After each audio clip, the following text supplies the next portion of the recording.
Good evening, visitors. Welcome to the Australian War Memorial's Last Post ceremony. My name is Richard Cruz, and joining us today from the Royal Australian Navy is Petty Officer Sarah Newman.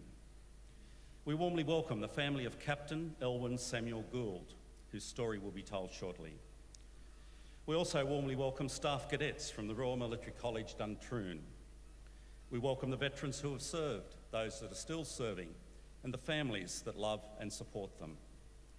We acknowledge the members of RSL and Services Clubs Association, RSL Victoria and RSL Queensland, who are watching the broadcast of this ceremony across Australia. During this evening's ceremony, wreaths will be laid at the base of the Pool of Reflection by family, visitors and students on behalf of the following schools. From New South Wales, Wallaca Central School. From South Australia, Trinity College, Gawler Rivers Campus, Anglevale and Concordia College. And from Western Australia, Wesley College. Australia's Federation Guard is a tri-service ceremonial unit of the Australian Defence Force. They provide a ceremonial presence at civil and military events and during visits to Australia by foreign dignitaries. The Guard will now dismount the catapult party from the tomb of the unknown Australian soldier.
I invite you to please stand and join in singing the national anthem. Catapult party, attention! Catapult party, present arms!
If you're able to be seated, please be seated.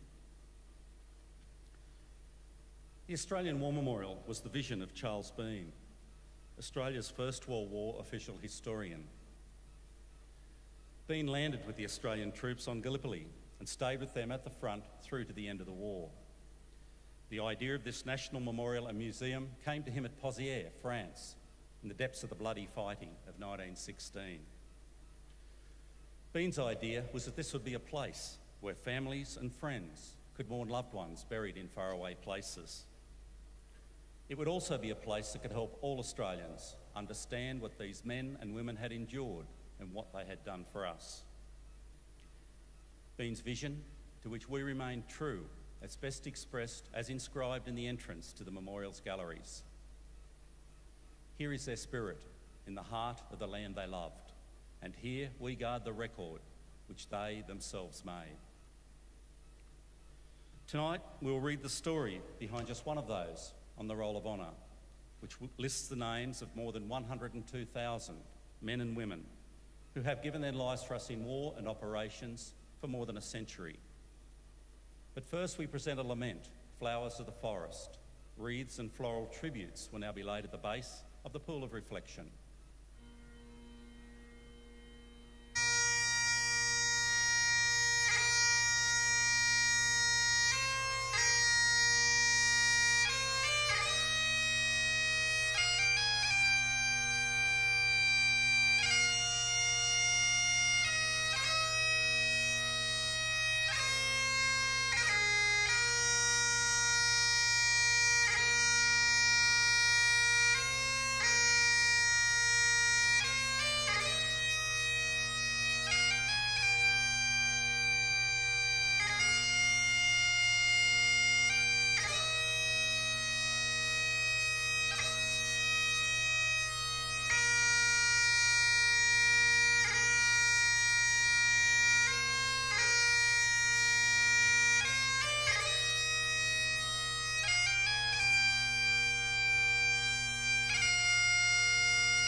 Today we remember and pay tribute to Captain Elwyn Samuel Gould, Elwyn Gould was born on the 13th of July, 1893 in Adelaide, the only son of Samuel and Julia Gould.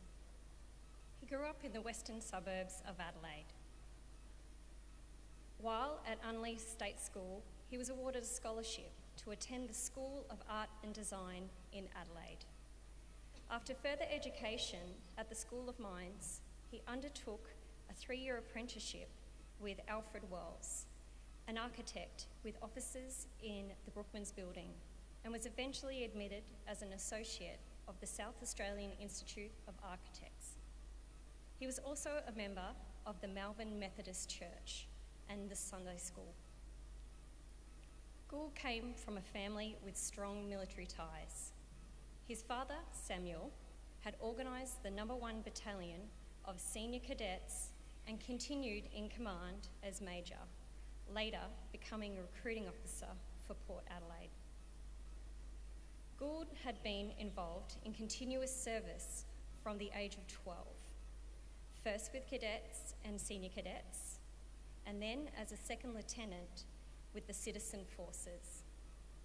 He enlisted in April 1915 and was appointed to the 27th Battalion with the rank of lieutenant. The 27th Battalion embarked for the Middle East on the troop ship Geelong in late May and continued training in Egypt. An urgent request for reinforcements led them to be sent to Gallipoli, where they landed on the 12th of September. Attached to the 7th Brigade, the 27th reinforced the battle-worn Anzac forces by taking a defensive position on Cheshire Ridge. In late October, Gould became sick with a case of erratic fever that saw him sent back to Australia at the end of the year for rest and recuperation.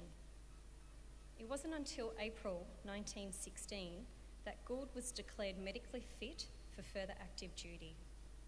About a month later, he left Adelaide to join his unit at the Western Front. In early January 1917, Gould was promoted to captain and given the command of B Company of the 27th Battalion.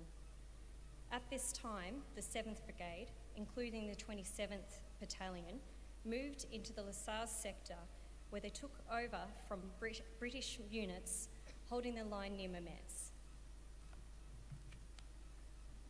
On the 27th of February, Gould was wounded near Wailancourt in France, receiving gunshot wounds to his head and leg.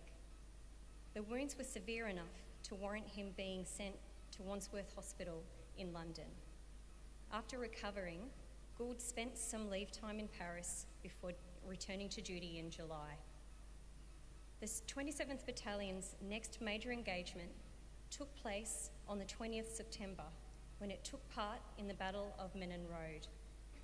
Advancing under a cover of artillery and machine gun fire, the battalion captured a section of the German line between Polygon Wood and a position known as Iron Cross Redoubt.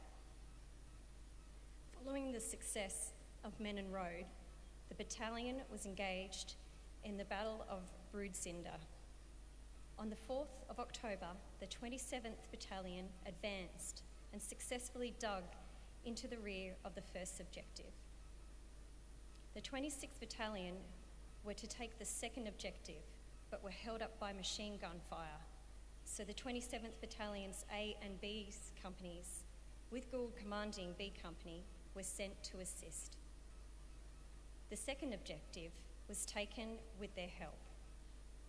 Battalion was moved forward to operate as reserve to the 5th and the 6th Brigades. During the operation, casualties were heavy. Amongst the dead was Captain Elwyn Gould. Little is known of the manner of his death. Gould was buried at the Passchendaele New British Cemetery, where he lies today under the words, "Beloved only son of Major and Mrs. Samuel Gould of Melbourne, South Australia." He was 24 years old. His name is listed on the Roll of Honour to my right, amongst almost 62,000 Australians who died while serving in the First World War. His photograph is displayed by the pool of reflection. This is but one of many stories of service and sacrifice told here at the Australian War Memorial. We now remember Captain Elwyn Samuel Gould, who gave his life for us, for our freedoms, and in the hope of a better world.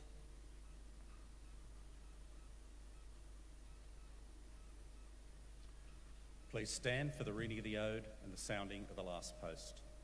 Catapult party, shoulder, arms.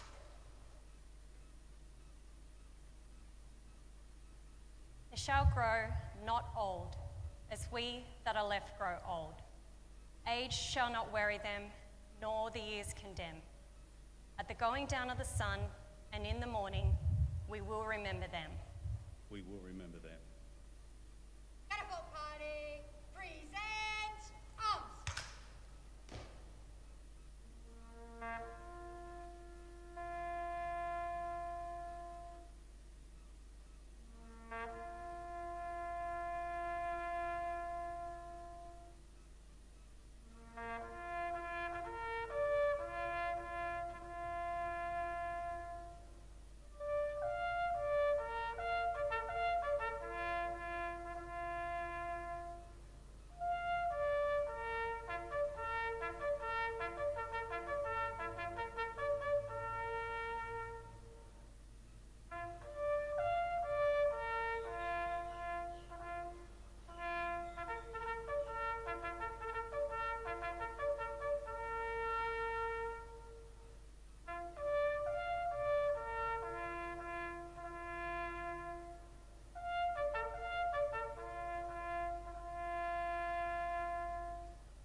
Catapult party, shoulder, arms. Lest we forget. Lest we forget.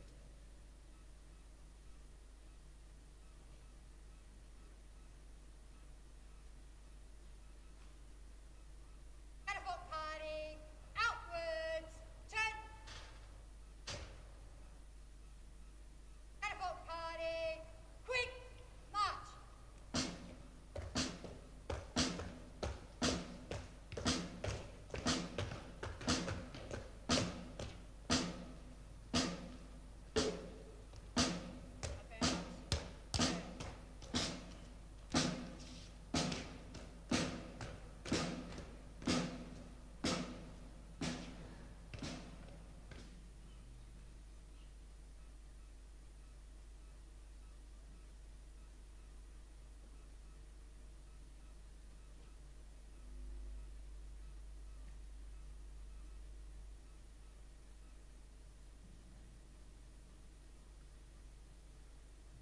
We leave you this evening with the words of the memorial's founder, Charles Bean.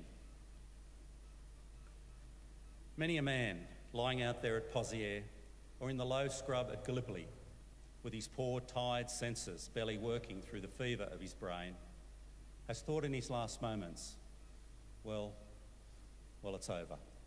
But in Australia, they will be proud of this. Ladies and gentlemen, girls and boys, that concludes this evening's last post ceremony. Please feel free to visit the poppy display in the grounds as you leave. We thank you for visiting the Australian War Memorial and wish you all a very good evening. Thank you.